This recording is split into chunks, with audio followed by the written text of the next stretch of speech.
Best varicose veins చికిత్సనే పొందండి. నొప్పి లేని చికిత్స కోసం సంప్రదించండి ఎబిస్ హాస్పిటల్. నమస్తే రమ్మగారు. నమస్తే జయ. రమ్మగారు, జానపద గాథలు అట్లాంటి స్టోరీలు ఏమన్నా కొంచెం మాయలు మంత్రాలు ఎక్కువ వింతలు, ఎక్కువ విచిత్రాలు? కాకుండా కొంచెం పూర్వం అట ఒక రాజుగారు ఉండేవారు. ఆయనకు 3 కొడుకులట. వాళ్ళకి బోల్డ్ అన్ని ఆవులు ఉండేవి. గోపాలకులు కూడా చాలా మంది ఉండేవాళ్ళు. పిల్లలు కూడా బాగా కుమారులు ఆ గోపాలనలో అక్కడ అందరితోటి స్నేహంగా ఉంటూ బాగా ఉండేవాళ్ళు. సడన్గా ఒక 100 చొప్పున ఆవులు మాయమైపోయినాయట. ఓహో.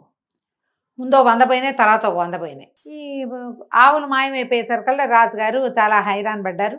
రాజకుమారులు అన్నట్టు మేము వెళ్ళి చూసొస్తానులే నాన్న, ఎక్కడైనా చుట్టుపక్కల ఎవరైనా తోలుకుపోయారేమో చూస్తామని వీళ్ళని ఆనుకుని, వీళ్ళ రాజ్యాన్ని ఆనుకుని ఒక అడవి అలా ఉందిట. ఏ అడవిలోనో వేటకెళ్ళినప్పుడు తప్పిపోయినాయేమో చూసొస్తామని 3 రాజకుమారులు బయలుదేరి వెళ్ళారు. వీళ్ళు అడవి దాటి ముందుకెళ్తుంటే ఒక వికారంగా ఉన్న ఒక స్త్రీ కనపడిందట వీళ్ళకి, రాజకుమారులకి. వాళ్ళు అడిగింది, బాబు ఎక్కడికి నాయనా వెళ్తున్నారండి సరికల. వీళ్ళు అంటే వికారంగా ఉంది, ముసలిదిగా ఉంది, వికారంగా ఉంది, పాత గుడ్డలు కట్టుకుంది, నీకెందుకు, మేము ఎక్కడికి వెళ్తే నీ పని నువ్వు చూసుకో అన్నారు. అని వెళ్ళిపోయారు ముందుకి. వెళ్తే వెళ్ళగా ఏమైంది, ఒక పురాతనమైన కోట ఒకటి కనపడింది. కోటలోకి వెళ్ళారు. వెళ్తే ఒక పక్కగా గోశాల ఉంది. ఎన్ని ఆవులు ఉన్నాయో అందులో కొన్ని ఆవులు రాజకుమారులు చూడంగానే మోరెత్తి అంబా అంట మొదలుపెట్టినాయి. అవి మనవే. రోజు వీళ్ళని చూస్తాయి, ఆవులు గుర్తుపడతాయి.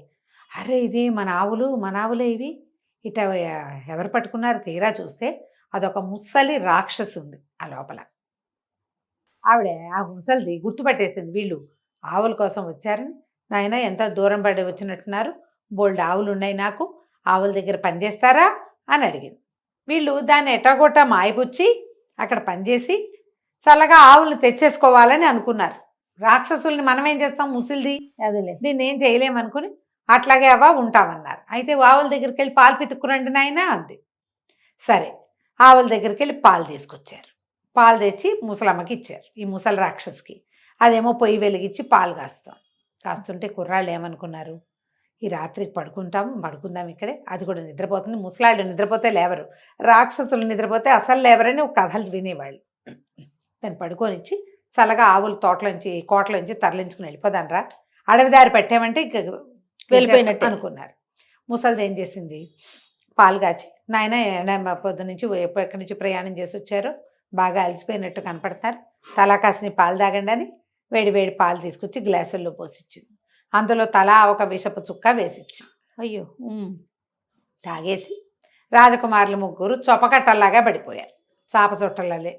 ముసలిది ఏం చేసింది, రాక్షసి వీళ్ళని తీసుకుపోయి వంట ఇంట్లో ఒక పెద్ద పెట్టుంటే ఈ 3 శవాలని తీసుకెళ్ళి ఆ పెట్టెలో బారేసింది. పెట్టని తలుపు మూసేసి దాని దారినది పడుకుంది. ఇంకేముంది, ఏమీ లేదు, కాగిన పాలన్నీ తాగేసింది, హాయిగా ఉంది.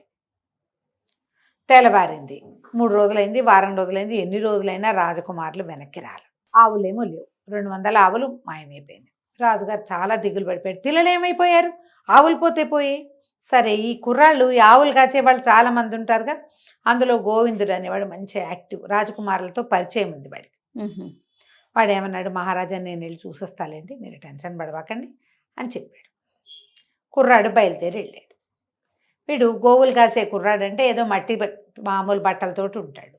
వాడు వస్తుంటే మళ్ళీ వీడికి ఒక వికారమైన స్త్రీ ముసలమ్మ కనపడేసరికల్లా, ఓరు నాయన ఎవర్రా నువ్వు, ఒక్కడిగా వెళ్తున్నావు అని అడిగేసరికల్లా ఏం చెప్పనత్త, రాజుగారి అబ్బాయిలు కనపడలేదు, 200 ఆవులు పోయినాయి, వాటి కోసం వెతుకుంటూ 3 అబ్బాయిలు వచ్చారు, అందుకని నేను కూడా వాళ్ళని వెతకడానికి వచ్చాను, రాజుగారు దిగులు పడిపోయి ఉన్నారు, రాజ్యం అంతా అల్లకల్లోలంగా ఉంది అన్నాడు. అనేసరికల్లా ఓహో వాళ్ళు 3 రాజకుమారులా అంది. నువ్వు చూసావా అవ్వా అన్నాడు. చూడకేనరా, నేను ఇట్లాగే అడిగాను, వాళ్ళేమో సమాధానం చెప్పకుండా పొమ్మన్నారు, లేకపోతే అప్పుడే చెప్పేదాన్ని. ఒక ముసలి రాక్షసి ఈ ఆవుల్ని పట్టుకుపోయింది, దానికి మా చెల్లెలు సహాయం చేసింది, అది దాని పని అయిపోయాక మా చెల్లెల్ని చంపేసింది.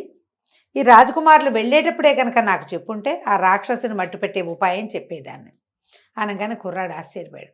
మీ చెల్లెలు ఎందుకు సాయం చేసింది? ఏం చెప్పను, మా చెల్లెలు ఒక మంత్రగత్తె, అది ఆవుల్ని మాయం చేయగలదు. ఈ ముసలి రాక్షసి వేటాడడం దానివల్ల కావటల్లా. దానికి ఆహారం సంపాదించుకునే సత్తా లేదు. ఆవు పాలు దాగి బతుకుతుంది. దానికి రాక్షసి కదా, ఓ 2 ఆవులు 3 ఆవులు చాలు, 100 ఆవులైనా కావాలి. ఒక 100 పాలిస్తే ఇంకో 100 ఈత మోస్తూ ఉంటాయి, పిల్లల్ని మోస్తాయి. మళ్ళీ ఇవి కడుపుతో ఉన్నప్పుడు అవి పాలిస్తాయి. అందుకని 200 తెచ్చింది. ఓహో. కానీ తన పని అయిపోయాక మా చెల్లెల్ని చంపేసింది. అది నేను ముసల్దాన్ని అయిపోయి నాకు మాయమంత్రాల శక్తులన్నీ పోయినాయి. ఎవరైనా కుర్రాడు దొరికితే ఉపాయం చెప్పి ఆ రాక్షసిని మట్టు పెడదామన్న ఐడియాలో ఉన్నా అనేసరికల్ కుర్రాడు అన్నాడు, అవ్వ అవ్వ అదేమిటో చెప్పు నాకు. రాజకుమారుడు లేకపోతే మా రాజ్యం తలకిందులైపోయింది. రాజుగారు చాలా దిగులు పడి ఉన్నాడు. అంటే అవ్వ ఏం చేసింది, ఓ పండు ఇచ్చింది. ఈ పండు దగ్గర పెట్టుకో, ఇది నీకు అవసరమైనప్పుడు సహాయం చేస్తుంది. నీకు దీంతో పని లేనప్పుడు ఈ పండు కోసేసి లోపల విత్తనం ఉంటుంది, దాన్ని అరగదీస్తే గంధం వస్తుంది. చచ్చిపోయిన వాళ్ళ మీద ఆ గంధం అంటించావంటే వాళ్ళు బతికొస్తారు. అక్కడి నుంచి 3 రాళ్ళు ఇచ్చింది. ఇవి నువ్వు ఏం అవ్వమంటే అవి అవుతాయి. ఓ, అవసరమైనప్పుడు వాడుకోమని 3 రాళ్ళు ఆ పండు ఇచ్చి పంపించింది. ఈ గోవిందుడు నడుచుకుంటూ పోయాడు. ఇవి దాచుకున్నాడు. వాడికి కోట కనపడింది. అంబారవాలు వినపడుతున్నాయి లోపల నుంచి. ఓహో, మన ఆవులు ఇక్కడే ఉన్నాయి. సరే కోట దాకా వెళ్ళాడు. ఆవులన్నీ వీడిని చూసి అరిచి, సరే వీడికి ఏమనిపించింది, రాజకుమారులు లోపలికి కూడా వచ్చే ఉంటారు. చూస్తే ఆ ముసలి రాక్షసి కనపడింది. ఆవిడ తెలిసింది వీడు ఆవుల కోసం వచ్చాడు. పైగా ఈ గొడ్లు తోలే వాళ్ళదే ఒక ప్రత్యేకమైన పందా ఉంటుంది, పంచ కట్టుకోవడం, తలకి ఇది కట్టుకోవడం, కర్ర పట్టుకోవటం తెలిసింది. ఆవుల కోసమే వచ్చాడని, సరే బాబు భలే సహాయం చేయటానికి బాగా వచ్చావురా, ఆవులు తోలుతావా రోజు మా దగ్గర అని అడిగింది. ఒప్పుకున్నాడు. సరే పాలు కాచి పట్టుకొస్తా ఉండని పాలు కాచి పట్టుకొచ్చింది. పాలల్లో ఒక విషపు చుక్క వేసి ఇచ్చింది. ఈ పండు దీంతో దట్టిలో పెట్టుకున్నట్టుగా తాక్కో చస్తావు, అందులో విషం ఉందని చెప్పింది పండు. ఓ, ఆ పండే మాట్లాడింది. వాడు పాలు తాగల. ఆవిడ అటు వెళ్ళటం చూసి చటుక్కని పారబోసేసాడు. చూసింది కానీ ఇంకేం చేస్తుంది. సరే వీడేమో పడిపోలా, తిరుగుతున్నాడు అటు ఇటు. వీడు గట్టి పిండంలా ఉన్నాడే అని ఏం చేసింది, ఒక పక్క చూపించి, అబ్బాయి వెళ్ళి ఆ పక్క మీద పడుకోరా, పడుకుంటా లేవా అన్నాడు. దాని దాకా వెళ్తే ఆ పండు మళ్ళీ చెప్పింది, పడుకోకు చస్తావు నువ్వని. అదొక కందకం మీద ఏర్పాటు చేస్తుంది. ఆ పక్క మీద పడుకుంటే మరుక్షణం అది పోయి గోతులో పడతాడు వాడు. ఓహో, నేను పడుకుంటానవా, కొంచెం కాళ్ళు నొప్పులుగా ఉన్నాయి, కొద్ది కాళ్ళు సవర తీసుకుని పడుకుంటాను, నువ్వు పాలు దాగి పడుకో అంటే ఆ ముసిలిది బాగా పాలు తాగేస్తుంది బోల్డన్ని. తాగిన మరుక్షణం నిద్రపోతుంది. సరే పడుకుంది. వీడేం చేశాడు, ఆ పక్క మీద పడుకోకుండా కోటంతా గాలించుకుంటూ వచ్చాడు. ఓ పక్క నుంచి మొదలుపెట్టి ఎక్కడ 3 మనుషుల్ని దాచిపెట్టచ్చో చూడడం మొదలుపెట్టాడు. ఒక పెద్ద పెట్టు ఉంది వంటింట్లో. వంటిళ్లలో పెట్టెలు పెట్టుకుంటారా ఎవరైనా? చూసి ఈ పెట్టులో ఏముందో చూసేసరికల్లా 3 రాజకుమారుల శవాలు అందులో ఉన్నాయి. ఊరు నాయన 3ని చంపేసిందని, ఈ పండుతో మన పని అయిపోయింది, ఈ రాత్రికి వెళ్ళిపోతాం మనం, రాక్షసు పడుకుంటే లేవదు అని చెప్పి ఆ పండు కోసేసాడు. కోసేసే విత్తనం తీసి అక్కడ వంటిల్లు కదా, అక్కడ సాన్రాయి, సన్నికల్లు, రోలు ఉన్నాయి. దాని మీద అరగదీసి ఆ గంధాన్ని తీసి బొట్లుగా పెట్టాడు. 3 రాజకుమారులు కళ్ళలో నుంచి లేచినట్టు లేచి వచ్చారు. ఊరిని గోవిందరా నువ్వెలా వచ్చావురా అన్నారు. మీకోసం వచ్చానండి, ఇది ఇటేటా జరిగింది, పదండి మనం వెళ్ళిపోదాం, ఆవులను తోలుకెళ్ళిపోదామని ఈ రాక్షసు నిద్రపోతూ ఉండగానే ఆ మొత్తం 200 ఆవుల్ని బయటకు తోలేశారు. వచ్చేసరికల్లా ఎప్పుడైతే ఈ ఆవులు అందులో నుంచి బయటకు వస్తుంటే వీళ్ళు నిశ్శబ్దంగా వస్తున్నారు. ఆవులు నడిచేటప్పుడు అంబారవాలు చేయవు ఎంతో కొంత, అవును, పైగా శబ్దం వస్తుంది, దుమ్ము రేగుతుంది. రాక్షసుకి మెలకు వచ్చేసింది. ఈ ఆవులు ముందుకు వెళ్ళేసరికల్లా ఆ దుమ్ముకి ఆ మోతకి అది లేచి కూర్చుని, ఇంకేముంది ఆవులు పోయినాయి, కుర్రాడేడి వాడు లేడు, వంటింట్లో చూస్తే వాళ్ళు లేరు, అమ్మ వీడేదో చేశాడని వాళ్ళ వెనకాల పరిగెత్తడం మొదలుపెట్టింది. కుర్రాడి దగ్గర పండు లేదు కానీ 3 రాళ్ళు ఇచ్చింది కదా ముందున్న ముసలమ్మ, ఆ 3 రాళ్లలో ఒక రాయి విసిరేసి పెద్ద ముళ్ళకంప అయిపోవాలన్నాడు. అది పెద్ద ముళ్ళకంపగా మారిపోయింది. ఈ పరిగెత్తుకొస్తున్న రాక్షసి ఆ ముళ్ళకంపలో దూరి రాలేక ఎటాగొటగా ముళ్ళు తొలగించుకుని వచ్చేసరికి వీళ్ళు ఇంకా ముందుకు వచ్చేసారు.